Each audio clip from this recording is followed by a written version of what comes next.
So last cutting before here, you can see the edge. It's pretty good, I think. I trimmed it up on the bottom a little more. It'll come up more when I'm done. You know, overall, there's a flat spot here, which is, I think, common, but you can see it looks pretty good. And then on the top, it's pretty flat. You can even see the other side over there. A little raised in the corner, but once I actually put it on and push it down a little bit, it'll be nice and flat.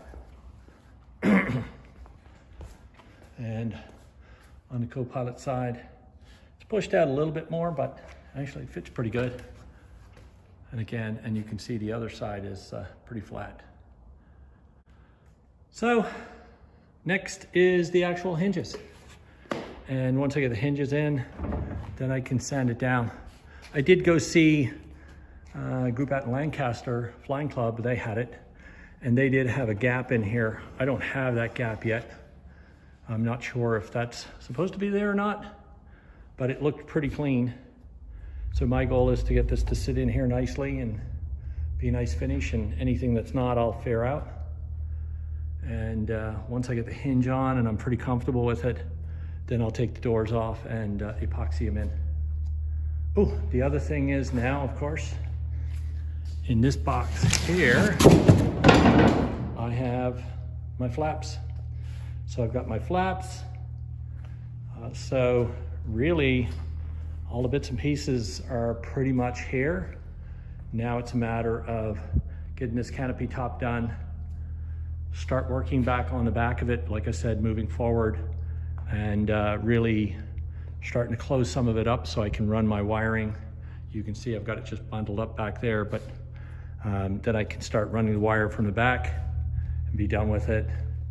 And the only thing I want to make sure is, before I bolt this down permanently, oh, maybe you can see it better on the other side. There's an AD about how this can come up and get above here and lock out. I'm not exactly sure if that's possible on mine, but I got to look at the AD again and just to verify, but it looks like that's not going to be an issue for me. So I'm not too worried about it. But like I said, I will mark it off my list of to-dos. And now I'll start putting the tail together, and then I'll also start putting the fairing. The one thing I'm not sure of yet is I've got to put my ELT antenna somewhere.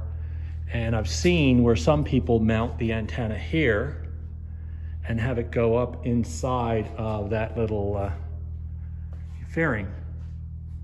I don't know how picky the DARs will be with that, but I may do that, or I may just do what everyone else does and just drill a hole in the back. It's less ideal, but I want to be sure about it as well. There you have it. Cheers. Okay, so finally getting around to putting these hinges in. I did mess it up. I drilled out the outer hole instead of the inner hole first. And you can see here it's a little off, so I don't know, I'll finish putting the rest of the holes in here, and maybe I'll just fill that in and re-drill it. On this side it worked out okay. One thing I will say is it says to move these, pivot these to get them to line. They don't move. I mean, it's pretty snug in there. So I sanded away a little tiny bit of the fiberglass to get them to move a tiny bit, because only one needed to be really adjusted. But otherwise, it's good to go. And next I'll put the door on here, and then you've got to drill the holes for the door and give that a whirl. The one thing that I have seen that's a little confusing, at least if I'm reading it right, is Van says put the left one forward and the right one to the rear. Now on the front, on the cockpit side, that makes sense, but on this side it doesn't. They would be facing different directions. So I assume what it really should be is left is left, right is right. And if you do that, then it works out all fine. But there we go.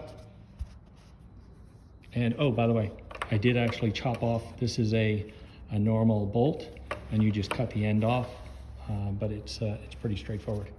And I use this here to do my line because it's flexible, so it can bend with the canopy top. which also made it work out well. Here you have it.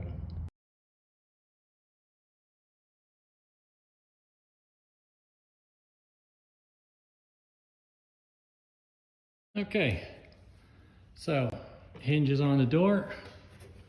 On the top, you can see where the hinges are. These are countersunk, 2 boo-boos.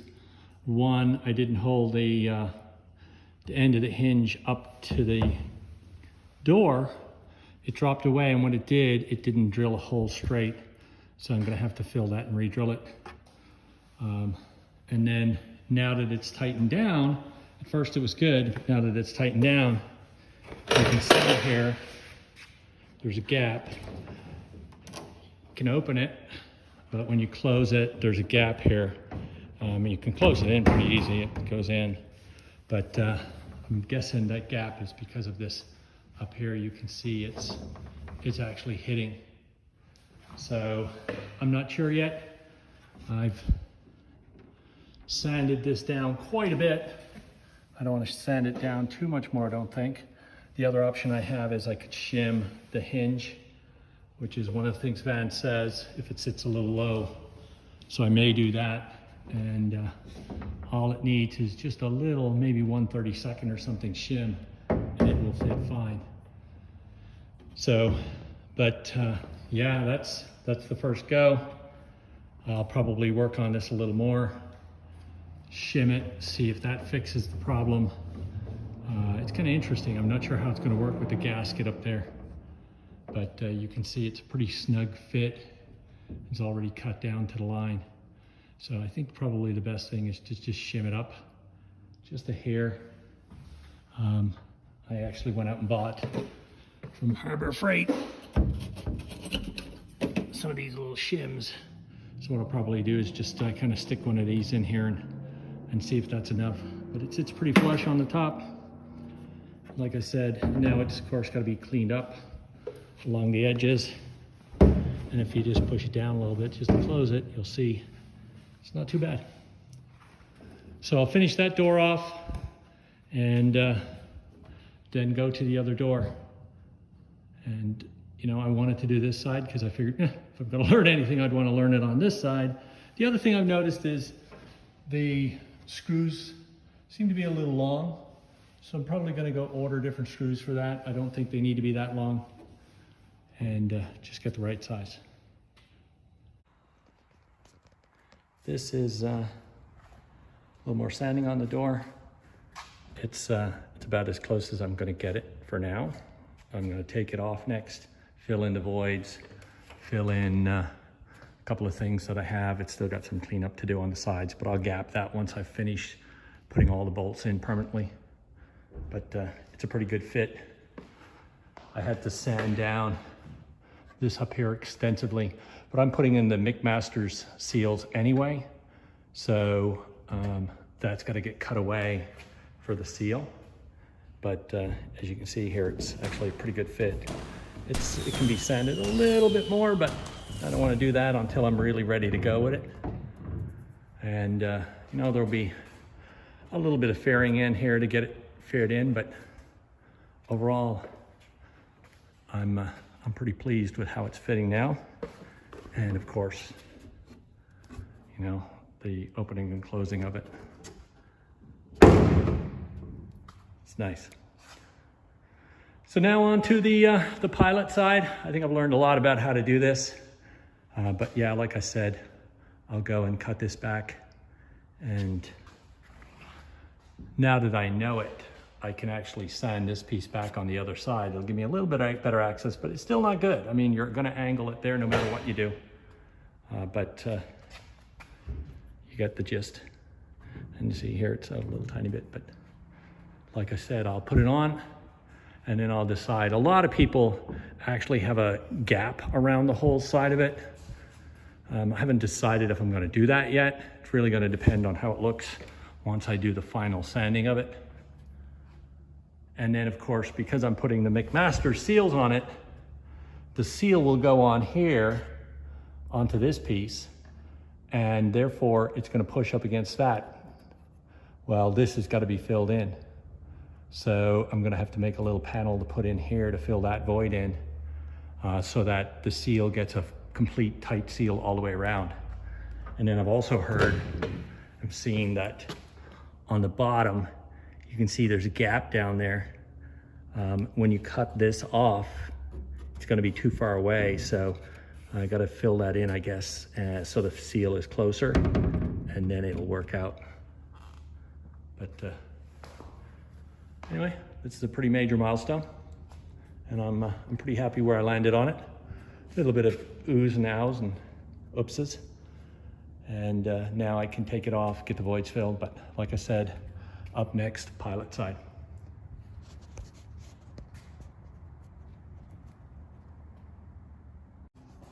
Okay, so pilot side. Door's on. It's on its hinge. This one, I did a little better, I guess. I was a little more clever about it, just making sure everything lined up better. But it seems to be pretty good. And again, you know, very flush on the top. I still need to trim it down a little more, especially along the bottom. But I would say that's pretty close. And from here, really, I'm gonna clean up the window openings on both. I'll do a little more trimming on the bottom here with this one. Then I'm gonna go and insert the centerpiece into the door. So cut that out, and then I'll fill in all the voids and fix a couple of mistakes on the other side, the co-pilot side, but it's pretty straightforward. And I think we're just ticking along. Pretty big milestone. Pretty happy that I've got both doors hung. And what's nice is when I did this one, just because I knew now what I was looking for, it was a lot quicker. I think in total, finish the sanding, get these brackets mounted, get the holes drilled, and also countersunk. So this one's probably a little too deep, but anyway, 2 hours. So a lot quicker second time around. And it's partially because you get a little bit familiar with, okay, how much you're really gonna take off. It's a lot more than you think. But that's it. And you can see it's still a little pushed away, and that's because up here in the corner, right up here, that's touching. So I just need to sand it down a little more. That's the other thing I did. I sanded this down quite a bit because with the McMaster seals, that's got to be pretty flat. So you can squeeze it in there, and then it'll push up against the actual door. That's it for really this phase.